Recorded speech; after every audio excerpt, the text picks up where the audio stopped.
everywhere. This is the Creating Wealth and Wellness podcast with Tara Missledine and Amanda Kingsley. Today, as always, we are teaming up to take you on a journey where freedom is cultivated through personal development, where women connect to fuel their futures, and where wealth is created as a byproduct of being well. Hello, Amanda. Hey, hey. Hi. So today we have a topic that's kind of near and dear to my heart because I am a lifelong entrepreneur, and one of the things that I love to do is networking. So we're going to talk about lots of different skills and practices and hacks and whatnot, because Amanda and I actually exist very differently in this world of networking for the entrepreneur. So I can't wait to hear how they talk, how they interact and complement each other. So before we do that, though, let's talk about our gratitudes for today. I should have prepared, huh? Well, what's the first thing that pops into mind when you think about gratitude? Right? There's so many things I'm grateful for. I'm going to go, and I know I've said this before, which I feel like I say every episode, but I'm going to go with my husband. But the thing I was most particularly grateful for this morning was that he is like Mr. Handyman. Like, we've had this rattle in our car. It's just like a loose something for months. And he got in there, and for $20, like, he fixed it. And I said to him this morning, literally, I was like, do you know how expensive my life would be if you didn't do all these things that you do? Because he does bits of plumbing, bits of electric, bits of car work, bits of, like, he's a handyman, everything. And it's amazing. Very, very cool. Yeah. So I have a gratitude that has many, many, many times been like a source of resentment in my life. Ooh. And right now it happens to be a humongous gratitude. And that is for my timeshare. We were like crazy impulsive, like months after we got married, and bought this like ridiculous timeshare that we couldn't afford. And it was a source of stress many, many years. While we were and then since then it has sent us on some really amazing vacations, because like we had to go for 2 weeks to amazing vacations or we were going to lose them, and we already paid for them. So that was cool. But the reason that I'm super grateful for it right now is because it actually is allowing us to go to a destination wedding for my sister-in-law to Cancun and take Aria, and we're staying in an amazing resort, and it cost me a total of like $200 to exchange to an international like 5-star resort that's away from her wedding, which we're in a position right now where like we have so much going on and so much other travel this year that's kind of non-negotiable as well, that we would not be able to go if we didn't have all of this like time banked in our time. And now we get to go, which feels incredible. How long are you going for? We are going for a week, because our timeshare is, we have to go for a week. Their check-in and out dates are like a week, but they're all only going for, I think, 4 or 5 days.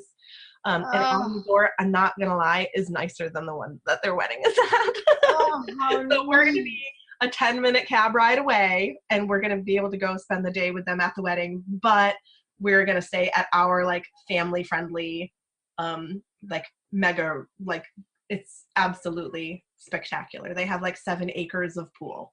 So that's very, amazing. very cool. And it's on the beach in Playa del Carmen. So, I've done a bunch of those with my husband, but not with my kids. That is my dream, to take my kids on one of those trips. Yes, it's going to blow Aria's mind. So there you go. It's something that I've hated having many, many times, but then when I actually use it, I'm super grateful that we have it. Nice. Wouldn't recommend anyone else ever do it, but I can be grateful. Sometimes it does work out. Sometimes it works out. It's one of those things as an entrepreneur that actually works out better, I think, than for people who get like an assigned vacation every year or something, or have more constraints around their time. Yeah. All right, cool. So there we go. Let's jump into networking for the entrepreneur. This is like one of my consummate life skills. I feel like you are the ultimate networker. But our networking skills are so different. I mean, essentially, they're probably the same at their core, but different platforms, yeah. Really different platforms, which is awesome. I think that's great. But you have such a huge history with in-person networking. I feel like I want to hear, because when I looked at your in-person networking, I was just like, how does she do that? So I want to hear why you love it so much, what you love about it so much, and why it was worth it to you for so long to invest that kind of time and money into networking. Yeah, so one of the reasons we decided to talk about this today is I confessed that I have I'm pulling back from so much in the last year.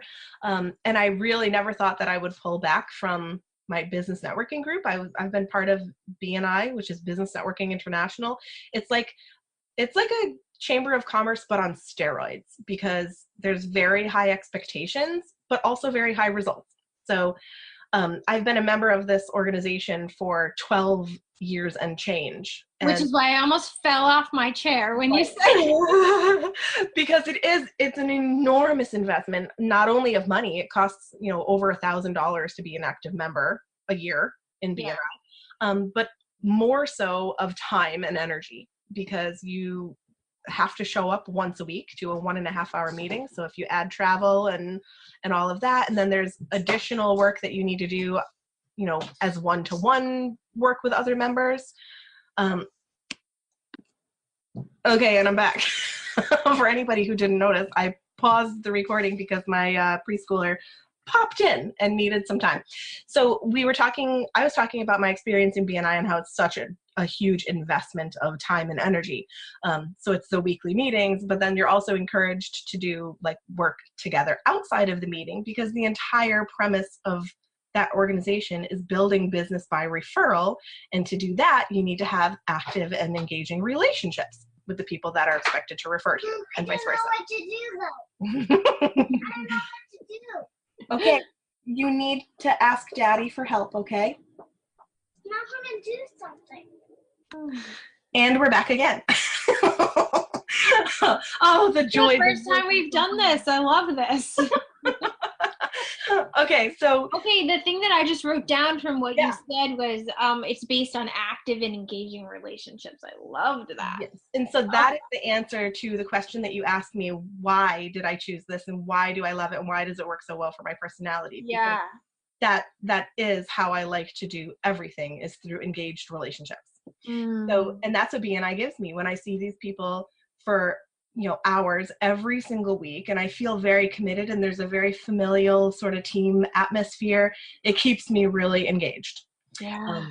And I also, one of the unsung benefits of networking in person like that is that I do feel like a hub of every kind of support that I could ever need. Absolutely. I have a friend who is a business attorney that I can call, and he will answer any question on behalf of me or my clients. I have his cell phone number, so it's having everybody on my personal speed dial. And it actually kind of reminds me of your gratitude for your husband, because how expensive would your life be? Right. To fix all of these problems. And I feel similarly, I can get any question answered. I am on the top of everybody's wait list if I ever have an emergency. I have somebody for everything. Yeah. And that's just, it makes me feel so incredibly resourced. So not only through Business Networking International, BNI, but also through all of my volunteerings. I've served on so many boards and committees and actively volunteer, which kind of creates more pockets of relationship-based, networking. So I love being in person, and I love having those concrete relationships, and they're all local. And you, on the other hand, have an amazing skill in creating online networks. So why don't you talk about why that? Well, this is what weird piece about you being an extrovert and me being an introvert come into play very clearly. I was a president of the Holistic Chamber of Commerce for a little while, because I was like, I'm going to do this in-person networking thing. And I actually really loved it. What I loved most about it was sort of bringing purpose and intention and teaching to that group every month, whether it was my teaching or bringing in someone else's teaching. And that is very different platform than BNI, in terms of networking. Okay, yeah. Very different. But it has a similar networking piece. And I've been to a few BNI meetings, I'm going to do this. I'm going to do this. And I am such an introvert. That is the ultimate draining experience for me. When I'm at the meeting, I am pumped up. I'm like, this is the best thing in the world. I can't believe this exists. How amazing is this? But it literally takes so much out of me. drained to the point of can barely keep my eyes open, to be in that space in that way. And so I have created massive online networking because it feels safer to me. It feels like less intimidating to me. It feels more comfortable to me. And I am able to reach that place of like intimate, active engagement because I'm not worried about all the other introvert thoughts. So I have created really a global network online, starting mostly through Facebook. Really, that is my main source. I dabble in LinkedIn, but really Facebook is my place. And I feel similar to you in that I now have so many people in my life from different fields, that I can tap into with questions and needs for resources. And they've really built an online community, which is like Tara's so not into. She's like, I don't want an online community. I want an inline community. Yeah. Well, it is interesting because I guess it's because I am that extrovert, but it doesn't actually feel like engagement to me when I'm online. Yeah. Like, even when people are commenting, like, I don't actually get that dopamine hit that some people get.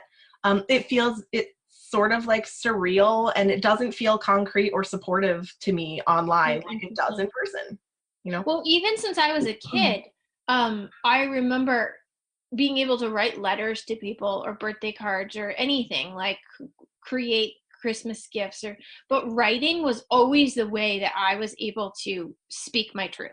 Like always from, I'm going to say since I was like 10, like I remember noticing that I could say what I wanted to say in writing in such a different way than I could speak it in person. And so I'm able to do that online in such a way that feels like, to me, it's much more intimate because you're getting the real me versus the me that's freaked out about her introvert thoughts and like completely drained by being in the space. Right.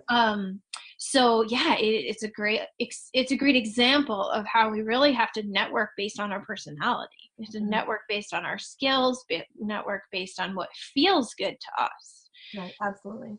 But the core is exactly the same. It's have conversations with people, not with businesses, with people. Like you learn about people and you understand what they need, what they are looking for, what they have to offer, so that you can share that, receive that, tap into that. Like it's about people, it's about relationships. Either way, the foundation is very similar. We just have to find the way it works for us. Absolutely. And sort of speaking to my experience of what you're talking about with like being able to share your authentic self in writing. Yeah. I do agree with that. Like I feel very comfortable and very drawn to writing my truth, but I can't resonate with others through writing, you know. So I think maybe it's because I'm an auditory learner, but like people will text me things and I will read them and forget all about them. But if I hear someone say it, I'll remember it forever. Like I can replay conversations and I can replay entire, you know, soundtracks of movies in my mind, but I think it's more of like the auditory learner thing. So when I read comments and stuff, it just doesn't get where it needs to go to actually build that relationship for me. And I think you and I need to get back on Boxer. Yeah. Yeah, I think you're probably right. Why have I totally spaced on something texted? No, it's so funny because you are one of those people who I will text with, and it's like, oh yeah, Tara doesn't really do that. Like, you know, she's not going to respond the same way like someone else would. Yeah, and I try to be disconnected from my phone because to me, like those impersonal things, like where I'm seeing like a digital representation of someone, I find that draining. Whereas I could talk to you for hours. So it's very interesting. So I love that you have already sort of mentioned exactly what I wanted to get at, and that was do the networking that works for you. Yeah. You know, because you trying to make yourself go to BNI and make it work because it's productive and efficient for somebody else like me, like for me, it was worth every minute of my investment in BNI. I have closed over $500,000 worth of business directly from BNI over the last 10 years. Incredible. So it was definitely worth it as I built and expanded my network and built all my businesses. So and it's such a perfect example, because when I hear you say that, I'm like, you got to get over yourself and just do it. Even in this conversation about networking differently, I hear you say $500,000 and I'm like, you got to just suck it up and go to be. I don't think it would have. It's not going to work. Someone like, Exactly. It's not going to work for me because there's so much other stuff around it for me. Absolutely. And the same way that like I can't ever create the online community that you can, because my heart is not in it. Yeah. Like even if I'm doing it well for a moment, it's insanely draining for me. It totally feels like work, and I'm sabotaging myself because I don't want to be there. Right. And it totally lights me up and fires me up and gets my ideas flowing and my passion flowing, and it's like, yeah. So I think that would be like our shared number one hack for networking is get really good at what already feels good. Yeah. Like find out what feels good and then develop the skills that you need to support that. Don't try to make yourself do something that makes you uncomfortable. I mean, to a point. If it's just that you are like unfamiliar, if you're just starting out and you're sort of experimenting, absolutely push yourself out of your comfort zone to experiment and to discover. But once you know that it's not you, don't try to force yourself into that hole. Yeah. Because it's only ever going to be work. And focus on the point, which is, how can I create active and engaging conversations? How can I create active and engaging relationships? What's the best way for me to create active and engaging relationships? Yeah, because networking goes both ways. And I think that's something that people who are unfamiliar with true networking, they might not realize that it's not just you expanding your network. Like you're not networked if that person also doesn't want to be in a relationship with you. Right. That's not a network. That's just a list of contacts. Yeah, you're not there to pass out business cards. Absolutely. It's not just there gathering names. A true network, like if you think about, this is a great time for me to reference one of my favorite like spiritual imageries of all time. It's called Indra's Web. Have you ever heard of it? I feel like I have, but I'm not getting a visual like you're. So the Indra is a goddess, and I think it's a Hindu goddess. And she has a web that includes all of creation, and where each of the web strands intersects and joins with another web strand, there is an infinitely faceted diamond that reflects all of the other interconnections in existence. Oh, we need to find this image for the right. And it's very like sacred geometry, which also very speaks to me. But the idea is like a list is not a network of connections. And once you begin networking, then you realize how many of like your personal relationships are connected with other personal relationships that you're not connected with yet, that now you can be through them. And it's just this magic of exponential growth. Beautiful. Very, very cool. But that's really what it's about. It's a mutually beneficial relationship. That is true networking. Yeah. Beautiful. Awesome. All right. Well, that's my ask then. I gotta see that image. So I'm gonna ask you to find that image when we get. Okay, I will find you. My ask is of Tara. Okay. I will deliver. I want to see that image, and we will share it with everyone. Okay, I am happy to do that. And okay, so my ask is friend me on Instagram. I like being on Instagram more than anything else because it is very visual in picture form. So, and those tell lots of stories, and I can totally remember the visual, but I don't necessarily have to connect with the text. Yeah. So friend me on Instagram, everybody. My handle is @myallinlife. Nice. So connect with me, please. I would love to see your life. All right. Until next week. Till next time.